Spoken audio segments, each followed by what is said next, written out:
In this video, I will show you how to connect Eero to Verizon 5G home internet. So this normally will improve your Wi-Fi coverage, mesh networking, dead zones, and also the device roaming. So first of all, make sure to set up the Verizon 5G gateway first. If you already have it before in your home, you don't have to do that. But if you don't, before connecting to Eero, make sure the Verizon internet already works and confirm the gateway has signal and test the internet on phone or PC first. Then you will need to connect the main Eero to the Verizon gateway. For that, we'll need to use an Ethernet cable. You'll need to plug one end to the Verizon gateway LAN port and plug the other one and the other end to the main Eero internet port.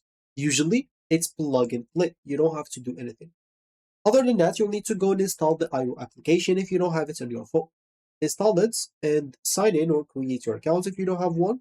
Then you'll have to start the Eero setup.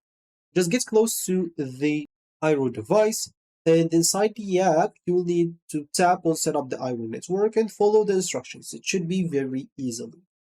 Eero should automatically detect the Verizon connection.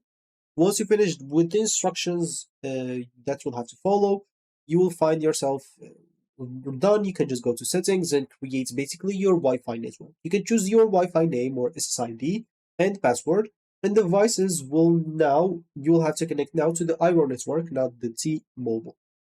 Of course, if you do have some additional Eero units, you'll be able to add them and place them around the house to get better like connection in some dead areas. And of course, you'll have to add them throughout the app as well. You'll have to set them up again. And each time you are going to set up a device, make sure you're near with it with the phone. And this should create basically your mesh system if you want to. And this is also optional if you want to reduce the double NAT and Wi-Fi conflict. Some Verizon gateways, as example, supports bridge modes and pass-through mode. So if you do have these two options like the bridge and IP pass-through mode, you can just go and enable that. Or you can, if you want, just disable the Wi-Fi or the Verizon Wi-Fi and let Eero handle all the Wi-Fi. This will help avoiding any double NAT or NAT issues. So yeah, that should be it for me in this video. Thank you for watching and goodbye.